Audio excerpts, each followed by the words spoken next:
The corner, the corner, the corner. Hey, welcome. Come on into Cousin Ed's Corner. This podcast is where you will find real, authentic conversation, organic conversation, like you're at home with your cousin. It's about life, it's about finance, it's about spirituality, it's about love, and everything in between. I'm your host, Cousin Ed. I'm excited to bring you along on this journey to explore life. Listen, let's sit back and enjoy a wide range of topics. I have some diverse guests coming on, a wide range of spectrum of thoughts. My goal is to create a space for all of us to connect, all of us to learn each other, and all of us to communicate. It's really not about me.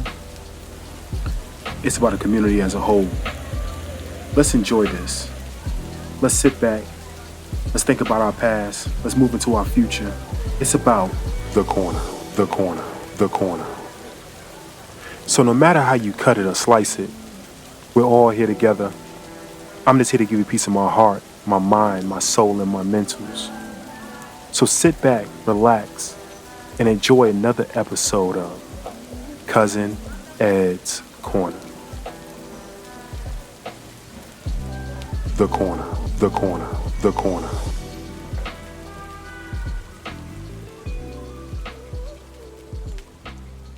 What's going on, fam? What's going on? It's your boy, Cousin Ed. Yes, indeed. Yes, sir. Yes, ma'am. Yes, ma'am. Yes, sir. We're back. We're back with another one. It is a wind down Wednesday over here at Cousin Ed's Corner. Wind down Wednesday. Grab yourself a glass of wine or some beverage to put in your glass. We over here just getting through hump day, getting through the week, trying to make it a Friday and move on from there. So want to thank each and every one of you. The last few shows, I've been getting a lot of comments, a lot of thoughts. Definitely thank you. As Jay would say, you far too kind. I appreciate your responses. If you haven't heard the last two shows, definitely go and check those two shows out. It's all these shows are gonna be me just talking, me organically giving you the raw, uncut Cousin Ed. But the last two shows definitely it's a piece of me. It's a piece of me. So definitely check it out if you haven't. But definitely everyone who's responded, I appreciate you. Anyone who has, we did have a winner of the book gifting for Latoya Cooper, the book about breast cancer survival. We did have a winner. I will officially announce it maybe Friday. They did receive their book, so definitely much appreciation to everyone who participated. If you need a copy of the book, please be sure to check out, or if you want to gift the copy to someone else, please be sure to check out her information or reach out to me and I'll get you in contact with her. There's a lot of people out here that are survivors, that's thriving, going through the times of remission and just going through chemo, things to that matter. Speaking of chemo, the chemo care packages that went out from one of our listeners, one of our family, friends and family of the show, Stacy Carter Lane. You can reach out to her. I believe she's still putting those together and getting those out. So definitely reach out to her. So like I said, today's show is a wind down. I do have something in my cup. Not going to tell you what it is. I will say it's brown. And I am getting ready for my son to watch him play a college game online. And a lot of my former players are in college now, and I'm watching them play. So I'm going to wind down and enjoy my night and just bask in the presence of having them on the screen. May not be big screen for all of them, but screen, watching them play. So I'm just going to sit and enjoy some of the fruits of my labor, but the fruits of their parents' labor, and just the game in general. Just knowing what it takes to get that far watching them play. So I'm definitely going to appreciate that and watch them in that aspect. But today's show, I know it took a little longer to get to the point of today's show. I want to talk about mind, not time. Your mind, not your time. Another saying for this is working smarter, not harder. Smarter, not harder. And I was going through this and talking to somebody, and we were talking about. I always give the analogy of one of my roles I had in corporate America was a technical support manager or a network manager, or however you want to say it. And some people will get mad at us in that role, or any technical person in that role who may not work a 9 to 5, right? May not work the complete hours, and we are considered, I'm gonna say hired guns, right? So, not to disrespect anyone out there who is in any kind of law enforcement or any kind of security, any kind of armed forces. So I'm not saying that, but we are hired for our mind to troubleshoot and take care of troubles when they come up. Another analogy I give, we're like firefighters. We're in the firehouse, we're cleaning the truck, we're making dinner, and the alarm goes off. You want us to be able to respond to those fires that happen. So maybe a poor taste of analogies, but that's the best I can give, that I can see it as how we sit there and be ready when time comes. And given that analogy, it was said mind, not time, right? So we get paid for our expertise, and we all want to get to that point where we can step away from the hard laboring tasks and get paid for our mind, right? Get paid for our intellectual property. So if you are a hairdresser, yes, you stand on your feet 9, 10, 12 hours a day, but when you can train another tech to possibly go and wash the hair and get them blow dried and ready for you, that gives you back some of your time equity, right? So you train somebody, they can do that for you. You can move on to something else. Maybe while they're doing that, you're doing your bookkeeping for that time being until they're ready for you to come and wash. I really believe in training apprentices. So even in a hard trade such as carpentry or concrete pouring, whatever you can do to train somebody else, apprentice, to do those things for you, it may take some of the sweat equity out of it for you.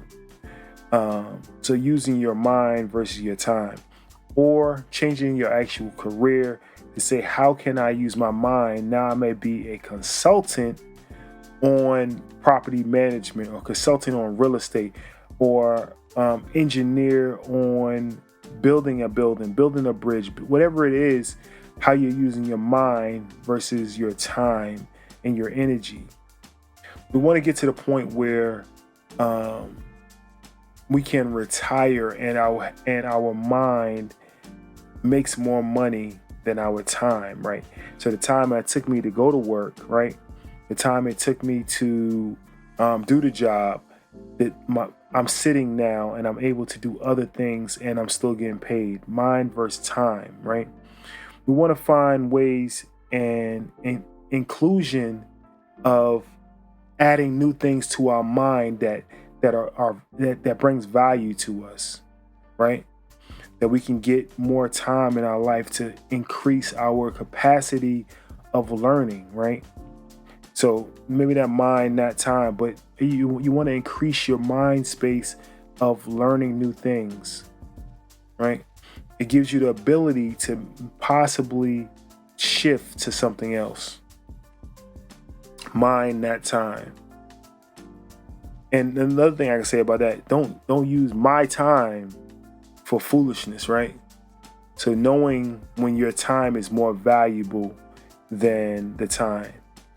So I give you another analogy, another story from I didn't know I was doing this, right? I was working for a air conditioning guy. This is when I was in high school. I took HVAC. Some of you may have heard that story. But I'm working for an air conditioning guy, and I'm doing manual labor, going and cleaning ACs, picking up ACs, repairing ACs, all in New York, right? So sometimes you have to go up flights of stairs with ACs, sometimes you're on top of a roof, all this stuff. And I got to the point where I said, I need to figure a way that I can make the same money, but less effort. And I hooked up with a gentleman who was, this is back in the day, to tell you how old I am, who was selling pagers, right? He worked for, I want to say a MirrorNet. It was Prime PageNet, whatever it was. But he was one of the managers. He had his own office. And when I got my pager, he was like, if you know anybody, then bring them to me. I said, let me be the middleman. I don't want to bring them to you. I'll bring you the contracts. You in the paper, I get it filled out. Let me know how much I can make on the markup. And I started selling pagers. I started making enough money from using my mind, right? Selling pagers, than going out doing the physical labor. And I was able to brand my own, my own pager business under his business, but using his resources. And instead of me having to go lift AC, I was lifting a pen, having people sign contracts. I had all of, not all, my flyers went out to postal service people, firefighters, police stations. So any civil job that was in New York, my name was out there. I got plugged in with them, with their unions and with some of the local people, that if you want a pager, hey, contact Ed. And I was able to run around. Now I'm using more time running around getting the contracts, but all I'm doing is driving, having people sign contracts. So mind versus time. How can you maybe reinvent or change your life that is more rewarding and not as hard labor than what you normally would do. So I'm going to end on that. Hey guys, I love you. This is your boy Cousin Ed. Don't forget, no matter how you cut it or slice it, we're all in this together. And what I want to ask you always, what I'm going to ask you please, what I want to ask you to do, definitely share the show with your friends, family, and loved ones. And if you see value in what we're doing over here at Cousin Ed's Corner, please reach out to us. Let us know you see value in it. And you can 762-333-2032. That's 762-333-2032. And or email us at info@cousinedscorner.com. That's info@cousinedscorner.com. Let us know what you think of what we're doing over here, right? Love you. Have a great, safe rest of your weekend. I'll see you on Friday. Peace. Thank you for listening to Cousin Ed's.